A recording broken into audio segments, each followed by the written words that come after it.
So, as you guys know, this has been largely a Micro Four Thirds GH5 channel since we started, but now we're kind of also an where's the logo? S5 channel. So today we're kind of looking at these two cameras. This S5 was sort of pitched as an upgrade to the GH5 when the marketing came out. A lot of YouTubers said it.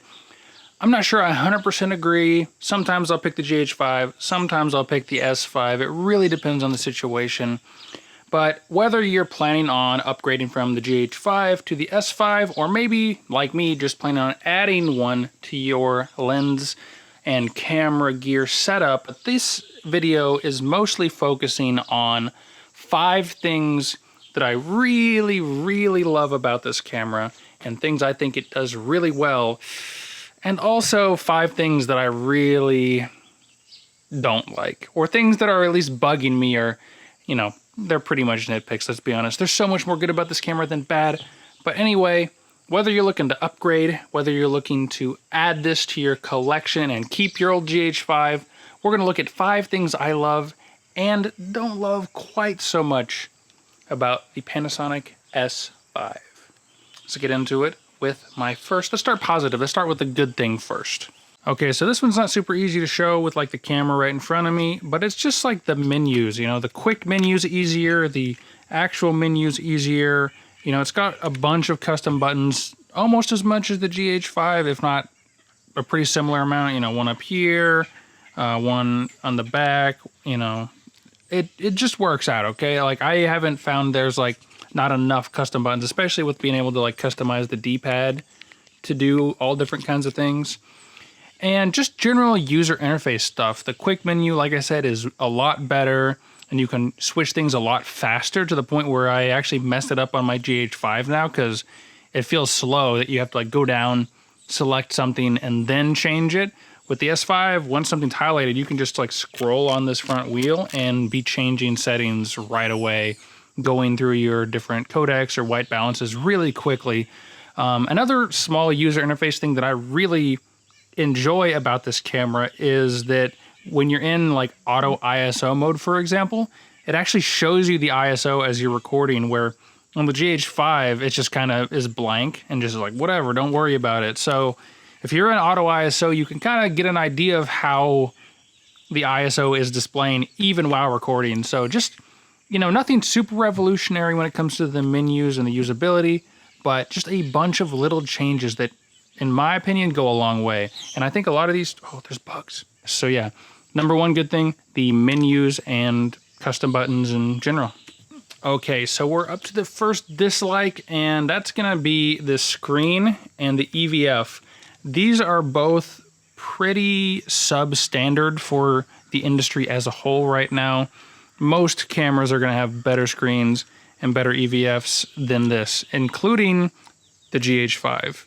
Now, I'm not 100% sure on the resolution of this screen, but it's definitely smaller than the GH5. I think it's like 3.2 inches to like 3 inches, or I don't know the numbers exactly. We'll put them up on the screen, or you can look it up if I forgot. But yeah, it's kind of a bummer that I've got this amazing video camera shooting 4K, shooting 24 megapixel stills, and I'm getting a pretty bad screen and not a great EVF either. I like the cup design a lot better. I like a lot of the design choices, but just the quality itself, the size, the dots is just not the best. Guys, I'm on YouTube just as much as you guys are. I'm watching videos, and I know how it is. You watch a couple videos from a guy you know, you like his content, you watch a couple, but at the end of the day, you're like, I don't want to subscribe, you know, I'll catch him around, I'll see his videos in the future, but you can't trust the algorithm. They're always changing it. They're always giving me videos I don't want to watch. And so if you really want to keep up to date on this channel, I would definitely subscribe. And if you do, I would really appreciate it.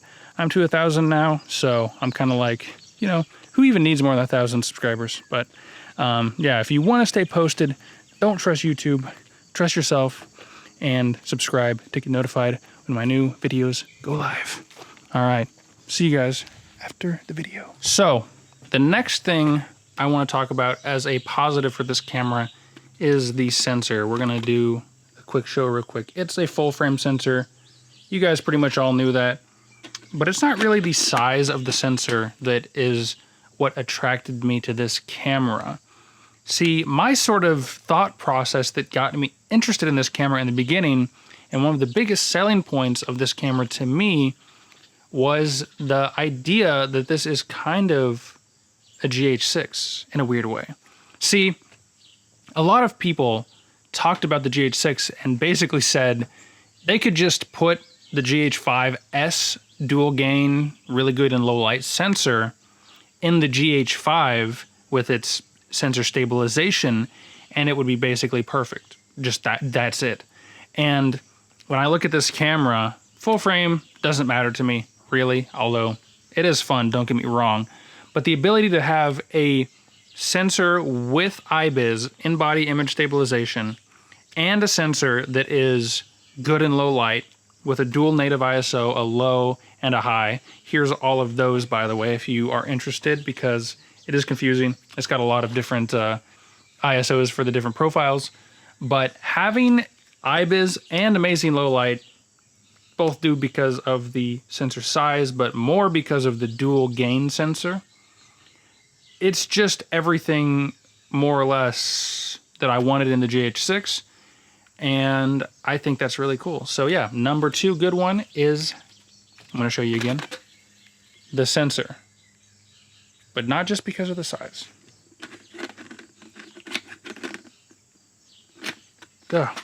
That actually might be a point real quick. You know, putting this lens on is not something I'm used to. I feel like the GH5 Micro Four Third lenses are always super convenient to put on, but this, like, I don't know, the dot is like at the bottom here. Oh, I hit the mic. So the dot is at the bottom down here, and the dot on the lens is like down here. So instead of lining up the top line with anything, you just kind of have to like look under here. I don't know, it's not my favorite system, so that's gonna be a weird one. And we're just gonna roll right into something kind of related, which is, let's get the GH5 for this one. So if you've got a GH5, you know there's a custom button right here, bottom, my right side, your left of the lens. And that's super useful. I think I've got that set to stabilizer in mind, so I can turn it on and off, or if I'm using my Voigtlanders, I can kind of pick the focal length really easily through that. The S5 has a button in a very similar place, but it is not a custom function button. It is the lens release button. So you can see if you've got that muscle memory on the GH5, and that's a button you use a lot, I think you see where this is going. Hitting that button thinking it's like a custom button for X teleconverter or to put in your stuff, you know, it's not going to make your lens fall off your camera, probably, but it is something where I have been like, how do I take this lens off, or where's my custom function button, especially because there is an actual custom function button up top here. So I think this is just kind of, you know, it is what it is. They had this mount from Leica already made up, so they kind of had to fit into it, but it's definitely something that has kind of thrown me off when it comes to this camera. Another one in that same vein is the record button on top here. You can see that it's right here, and on the GH5 for me, that is a custom button, and it's one I use quite a bit. If you watch my customized, I never know what site it's on, but if you watch my GH5 customization button sort of video, you know that's a button I use a lot. And so having that same space being occupied by this record button definitely tends to throw things off. So yeah, it's all going to come in time. It's not that big of a deal, but if you are transitioning, or especially if you're using both like I am and having to go back and forth, it's definitely going to be a little bit of like a, it's definitely going to be a little bit of a learning curve and an adjustment curve to kind of break out of that muscle memory. Kind of like that Olympus lens I have where it zooms the opposite way. Like, sure, you can just say, oh, just zoom it the right way. Just know which way your lenses zoom. But when you're in the heat of the moment, shooting an event, shooting a wedding, you got to zoom in at the exact right time, or hit that function button at the exact same time. If you zoom out instead of in, or if you stop recording instead of, you know, hitting your custom button, it can definitely have big consequences for such a small little point, or at least a seemingly small point. So, yeah. That is bad thing number 2, 3, 2. I think it's just 2. Another thing I like is not the camera itself, but this new battery they've come up with. This is a Wasabi one, so it's not quite as big. I think it's not quite as good as the Lumix one, but you know, these batteries are significantly better than the GH5 batteries by who knows how many percentage points. And even with this thing taking a little bit more power, I'm assuming, than the GH5 does, the battery life seems pretty fantastic. And for a wedding or a full day of shooting, you could get away with 2 or 3 batteries, even though I have 5, just because the other bonus of these is that they have GH5 pins as well as S5 pins. So yeah, even if you don't take the S5 out, you can still use these batteries in your old GH5 if you keep both. If you upgrade to this, unfortunately, those same GH5 batteries will be useless on the S5 because it's this set of pins on top here that lets this thing record, and these GH5 pins are really just for the GH5. Also, I just want to point out that this battery in the S5 was my biggest inclination and biggest clue that the GH6 was certainly on the way. And, you know, you can almost certainly take it to the bank that the GH6 is going to use this upgraded battery, which is going to be pretty nice. And if they don't, it really should, right? Okay, we've got a negative here that might rub some people the wrong way. So one of the biggest upgrades going from the GH4 to the GH5, for example, was the fact that the GH5 can do unlimited 4K 60. Now it's only 10-bit, and I guess a slight positive is going to be that this camera can shoot 4K 60 10-bit. Pretty nice, right? Unfortunately, there's 2 major downsides to that. First is going to be there's an unavoidable 1.5 times APS-C crop when you're in that 4K 60 mode, and the other being there is a time limit. This really doesn't affect things. You can just start the clip over and go after and after. A bigger deal is going to be that crop, so you're going to want a wider angle lens or to just maybe shoot 1080 60. So yeah, a lot of the 4K 10-bit has 30-minute time limits, things like that on this camera. So if you're coming from the GH5, which would pretty much let you shoot unlimited video in every single mode, well, if you're coming to the S5, there's going to be extra crops. There's going to be some time limits with the 4K 10-bit. Maybe that's something you can get over, maybe not. It's something certainly to consider. The GH5 Mark II does have 4K 60 10-bit. I think that's one of the biggest factors that's overlooked. 4K 60 10-bit, no additional crop, and no record limit as far as I know. And so if 4K 60 is really important to you, which it might be because 60 frames per second is the best autofocus these cameras can provide, then maybe the GH5 Mark II or the eventual GH6 is going to be a better option for you. So yeah, the problem with the limitations on record time are what they are, but I think the bigger problem for most people is that when you're in those modes, you can't really tell how much recording time you've got left. And I'm not talking about just on that one 30-minute clip or whatever the limit is in whatever mode you're using. The problem is it'll never tell you your total record storage. So say you've got like a 64 gigabyte card in there. Well, theoretically that can let you record for, you know, let's say an hour and 24 minutes. I don't know if that makes sense at all, but no matter how much space is on the total card, it'll always say 30 minutes, which can be a little tricky when it comes to planning your day out. You're like, you know, I could have 2 hours left on this card and I could have 30 minutes and 1 second. And until that goes below 30, you'll never really know. So maybe that's something Panasonic can fix, and they can have the complete record time, like that hour and 20-minute thing, before you hit record. But right when you hit record, it switches to 30 and starts counting down. We're going to tilt up here for our next positive, and that is going to be not video related. It's the photo features in the S5. They're really great. I mean, not only is it a higher megapixel count, which, you know, is it worth it for extra megapixels? Who knows? But it's more the photo features. You've got cool things like a live view composite, what lets you take kind of like long exposure pictures without having to actually take a long exposure and you can see the effect as it happens instead of just, you know, hitting a 30-second exposure and praying. There's other stuff too, like you get the double exposures from the GH5. You've got a high res mode, which depending on what you do could be really fun. And you can take these just massive 96 megapixel pictures, which is super fun, even if it's not always super practical with, you know, rumbling on floors or living in second or third floor apartments or in the city at all. So, I mean, Tony Northrup seems to have a ton of problems with this. He claims that he can't get good results unless he's like on a super heavy duty tripod in his basement, you know, with neutron stars hanging off the tripod to weigh it down. I've just like laid it on my camera bag on top of my car and taken decent shots. So, you know, maybe they weren't that great, but it's still a fun thing to play around with. So if you're new to photography or looking for some extra fun features and new autofocus modes too, you know, if you got animals, it says animal detect that works on all kinds of stuff. So yeah, I haven't really explored them that much, but the photography features in this are as good and better than ever. Okay, it's time. One of the big negatives for me, and almost everybody, you've probably heard of this one, it's our friend, the micro HDMI. Yes, it is small. It is very fragile.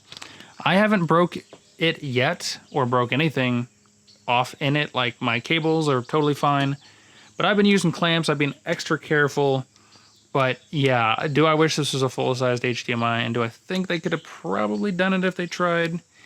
Yeah, but not a deal breaker for me. Maybe it is for you if you do more professional stuff, but it certainly is a bummer that they had to make it into this camera. I'm just going to leave that there. You've probably heard about that micro HDMI more than enough when it comes to this camera.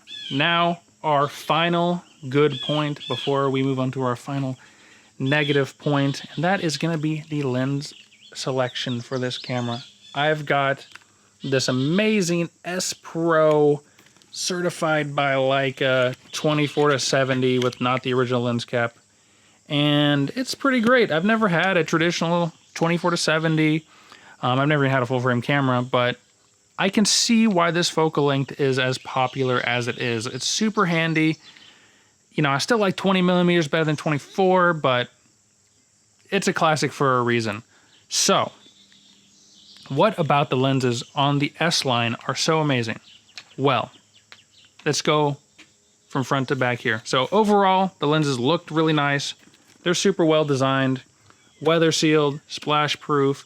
Most or all of them are freeze proof, just like the body's not freeze proof actually for the S5, but the lenses are amazing, super well built, a lot of metal, a lot of high quality plastic, rubber, really smooth zoom, really smooth focus, and it's our friend, the clutch focus. Yes, almost all the pro lenses, like the 24-70, the 70-200, both the f4 and f2.8 have these clutches. The 24-105 doesn't, but you can still program the focus throw to be linear, and you can actually program the degree, whether you want it from like 45 to 90 or something like 180 or even up to 360 degrees. And so that can allow even fly-by-wire lenses like the cheaper 1.8 primes and the 24-105 to have pretty good linear repeatable focus finally. And so yeah, it's super great. The zoom's super smooth, like I said. And another amazing thing is Panasonic has really gone out of their way to make sure that these pro lenses especially are all parfocal. And that's another huge thing I talk about on this channel all the time, is that the Panasonic 35-100, the Olympus 40-150, none of these lenses are really parfocal much or at all. Some of the Leica lenses are. The Leica 10-25 is pretty darn close. The Leica 12-60 is pretty darn close. But outside of the Leica lenses, most Panasonic and Olympus lenses are woefully underdesigned when it comes to their ability to be parfocal, which is super important to some videographers like myself. So the fact that these lenses are really designed with videographers in mind from front to back, every way possible, they come with a price which, you know, we'll just get onto it right now. But the final problem I have with this camera is the lenses. I know it was my final positive, but it's also my final negative.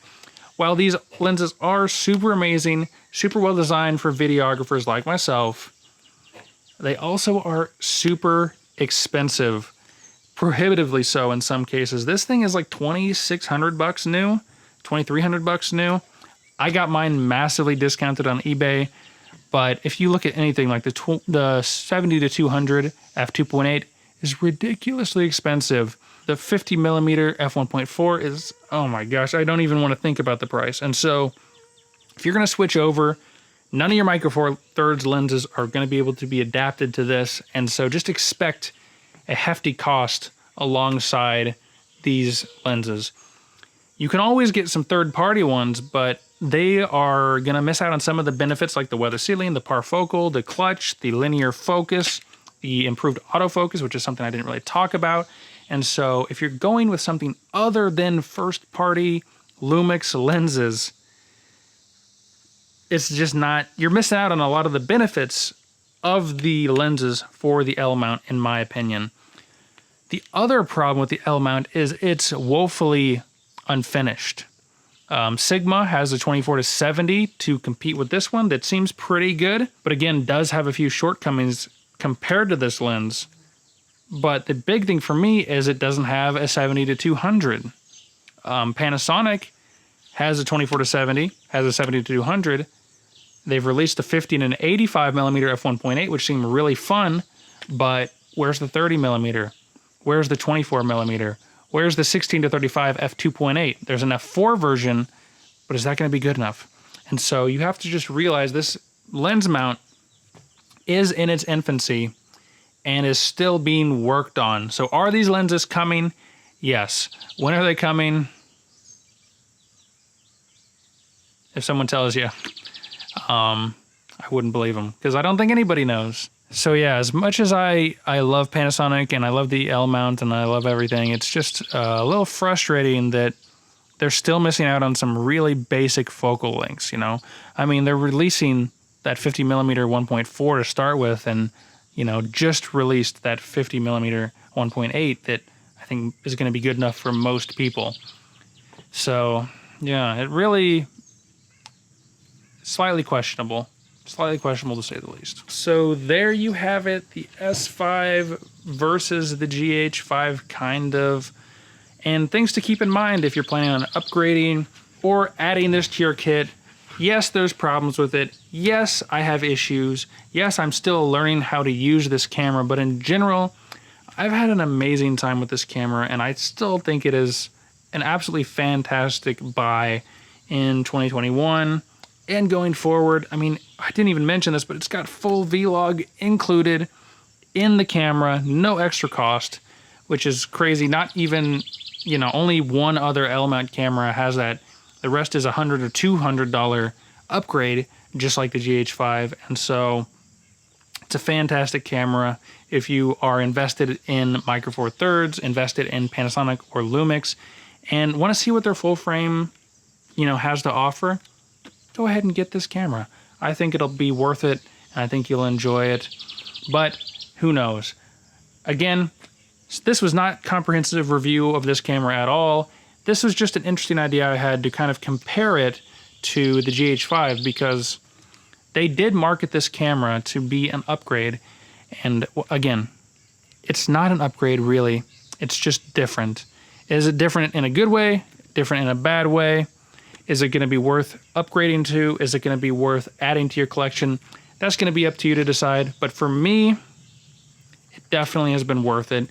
It's definitely improved my videos, and I've had a blast using it. So there you have it. Tell me, guys, down below, is this something you guys would be looking to get? Is this something that you're interested in? Or are you happy with the GH5, the GH5 Mark II, or are you guys still waiting for that GH6 out there? It was announced, so it is coming. The only question is, when can we actually get our hands on it? And is it going to do all the things we want it to? So, thanks for watching. Let me know down below what you guys think of the S5. subscribe to get all the content on the GH5, the S5, Panasonic, Lumix, all that stuff. So subscribe down below, comment, you know what to do. And even if you do none of that stuff, I appreciate you guys coming by and watching this video, especially if you made it this far. I mean, I feel like if you made it this far, you kind of are obligated to subscribe. But now that I said that, I know you won't. Or will you? Double, triple, psychology, reverse, Uno card. What am I talking about? Anyway, I will see you guys in the next video, but only if you subscribed.